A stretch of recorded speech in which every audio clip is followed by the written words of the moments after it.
Assalamualaikum warahmatullahi wabarakatuh. Kita lanjutkan pembahasan berikutnya.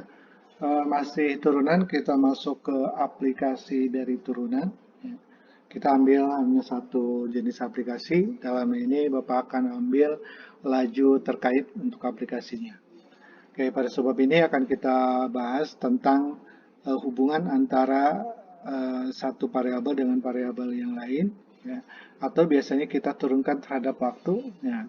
Sesuatu yang diturunkan terhadap waktu biasa kita kenal dengan kelajuan.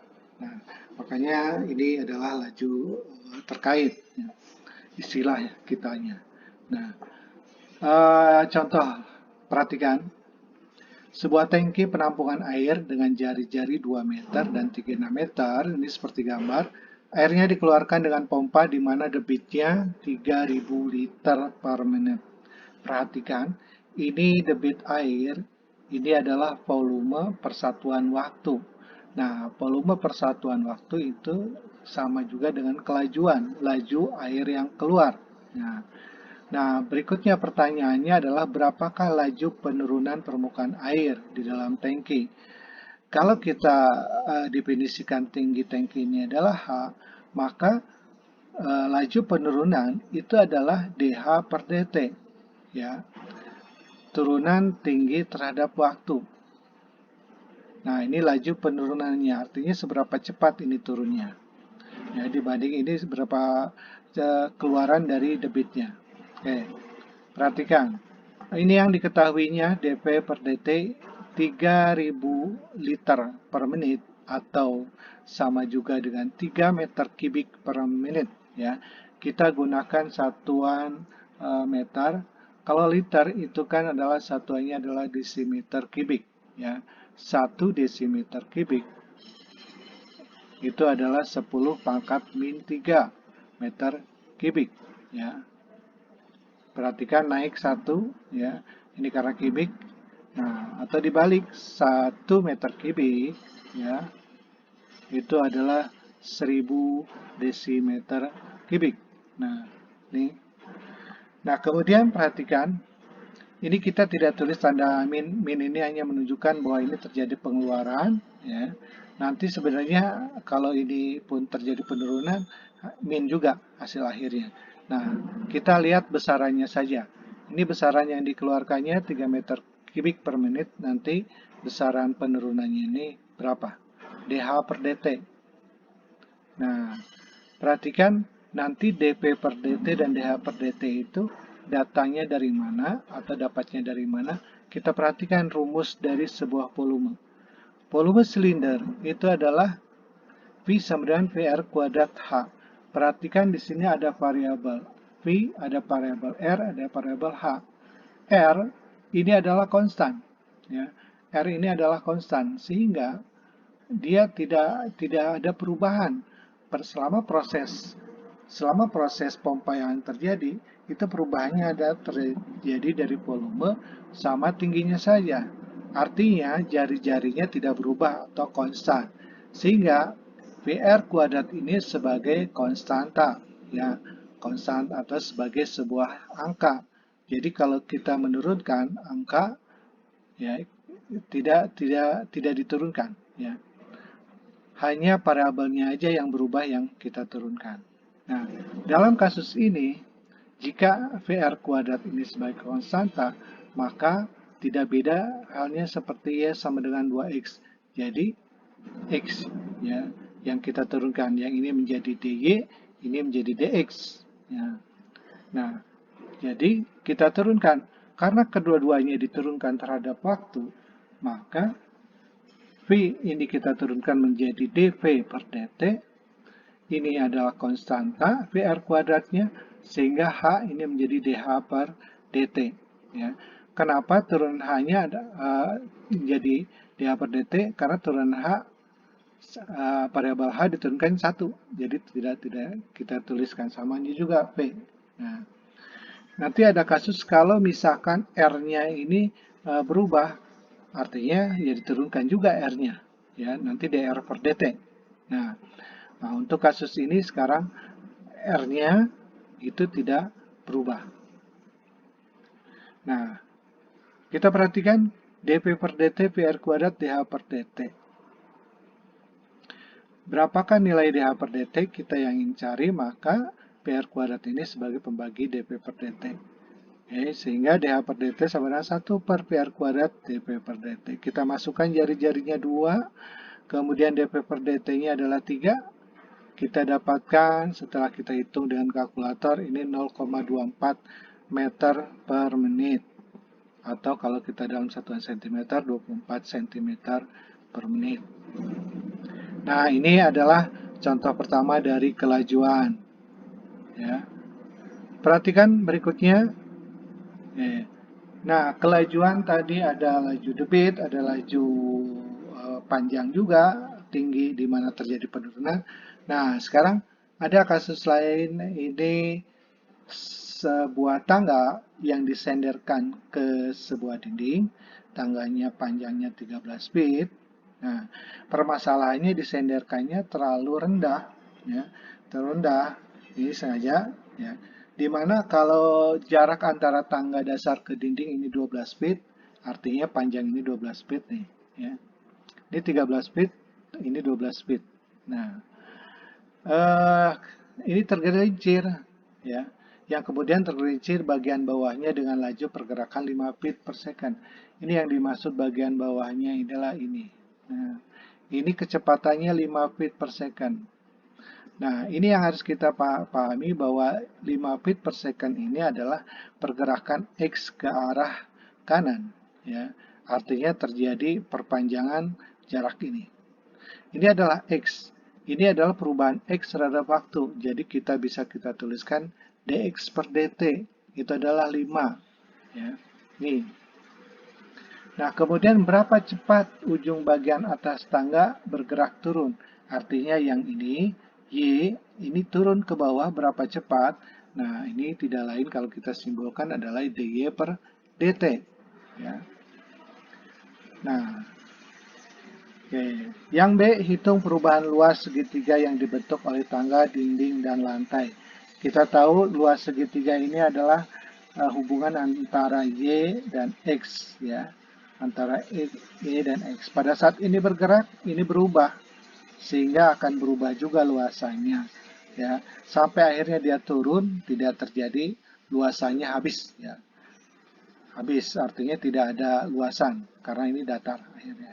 Oke. Berikutnya, ya. Kita tuliskan langkah-langkahnya, diketahuinya apa. Ini dx per dt tadi sudah kita tuliskan. Kemudian ditanyakannya apa? Nah, ditanyakannya adalah dy per dt sama perubahan luasnya, dA per dt. Nah, perhatikan. Nah, yang kita harus tahu adalah hubungan dari bentukan seperti ini, ya, antara panjang X dan panjang Y. Ini hubungannya apa? Ini hubungan segitiga ini adalah Pitagoras. Kita tuliskan hubungannya. X kuadrat ditambah Y kuadrat sama dengan 13 kuadrat. Nah, ini kemudian semuanya kita turunkan terhadap waktu. Nah, ini kita fungsi implisit kita gunakan di sini. Ya. Turunkan masing-masing. Perhatikan karena ini penurunannya terhadap waktu, X ya ditulis dx per dt. Ya. Sama Y juga dy per dt. Perhatikan X kuadrat diturunkannya ya 2X. X per dt, Y kuadrat juga sama 2Y dy per dt. Konstanta di sebelah kanan ini diturunkan adalah 0. Ya. Sehingga kita dapatkan, kita sederhanakan. Karena dx per dt sudah diketahui, ya pindah ruas ke kanan. Dy per dt yang kita cari. Oke, kita sederhanakan. Ini kita dapatkan bahwa dy per dt-nya adalah min X per Y kali dx per dt. X dan Y-nya, ini sebuah angka yang harus kita cari. X pada awalnya adalah panjangnya 12. Nah, pada saat ini 12, Y ini berapa? Sebenarnya ini adalah segitiga istimewa. 12, 13, maka di sini adalah 5. Ya. Nah, atau dengan Pitagoras kita hitung bahwa Y sama dengan akar dari 13 kuadrat dikurangi X kuadrat. Ya. Ini akan menghasilkan 5. Setelah kita tahu X5Y-nya, X-nya 12, Y-nya 5, maka kita masukkan ke rumusan ini. Jadi, dy per dt ini sama dengan min X per Y, ganti X-nya 12, Y-nya 5, dx per dt-nya 5. Sehingga menghasilkannya min 12 feet per second. Ini terjadi laju penurunannya per detiknya 12 feet. Tanda negatif ini hanya menunjukkan perubahannya berkurang atau memendek, ya. Besarannya 12, arahnya dia ke bawah, dia berkurang. Nah, ini adalah untuk yang arah ke bawah. Oke. Nah, berikutnya kasus B, kita menghitung perubahan luas. Jadi dA per dt, ya. Yang ditanyakan dA per dt. Hubungannya apa? Hubungannya terhadap X adalah luasan segitiga itu adalah setengah XY kuadrat. Kita tahu kalau kita punya ini Y, ini X, maka luasan ini adalah setengah XY, ya. Nah, dari rumusan ini, kita selesaikan, kita turunkan fungsi implisitnya. Kalau A, ya dA per dt. Perhatikan ini perkalian. X, Y. Artinya kita turunkan dulu terhadap X, berikutnya kita turunkan terhadap Y. Ya. Oke, setengah Y. Karena X itu 1, jadi setengah Y dx per dt. Berikutnya setengah X yang diturunkan terhadap Y, dy per dt. Nah, karena X dan Y tadi sebelumnya kita sudah tahu, nah, kita tinggal masukkan setengah Y-nya 5, dx per dt-nya 5, kemudian setengah X-nya 12, dy per dt-nya negatif. Perhatikan ini harus kita masukkan negatif karena terjadi pengurangan Y-nya. Jadi harus terjadi pengurangan. Sehingga nanti hasilnya kemungkinan negatif bisa jadi. Nah, karena terjadi luasannya semakin mengecil. Nah, hasil perhitungan ini hasilnya negatif. Min 59,5 feet kuadrat per second, ya. Feet kuadrat karena di sini adalah luasan. Perhatikan negatif ini hanya menunjukkan perubahannya berkurang. Besarannya sendiri adalah 59,5. Nah, selanjutnya kalian coba kerjakan latihan 2.6. Wah, ini terpotong. Yang pertama, sebuah kotak dengan ukuran X-nya 4, Y-nya 3, ya. Perhatikan Z-nya 2. Artinya kalau kita gambarkan dari sebuah kotak, jika semuanya terjadi perubahan dari kotak ini, nah, misalkan tadi X, Y, Z-nya ini, ya, atau kebalik, ya. X yang lebih panjang. Balik X yang lebih panjang.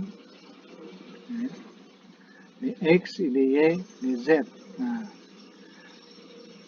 laju perubahan, diketahui laju perubahannya ini, ya, dx dt-nya, dy dt-nya sudah diketahui, dz per dt-nya. Pertanyaannya laju perubahan volume. Artinya kita rumuskan dulu volume itu kan adalah X kali Y kali Z. Nah, ini kita turunkan, ya, masing-masing terhadap X dulu, terhadap Y dulu, terhadap Z, ya. Artinya ini 3 kali. Data-datanya sudah ada. Ini dx dt, dy dt-nya, dz dt-nya juga ada. Selanjutnya luas permukaan kotak. Kalau luas permukaan kotak artinya kan keseluruhan luas permukaan ini, ya. Kita cari dulu rumusannya, kemudian baru kita turunkan. Dan selanjutnya, ya, ini sebuah bejana berbentuk silindar, sama seperti contoh, tetapi ini kalau ini diisi, berapa laju permukaan naiknya. Kalau nomor 3, seorang anak bermain layangan dengan tinggi layangan 300 feet dari tanah, angin bertiup membawa layangan. Nah, ini harus kita gambarkan dulu kasusnya.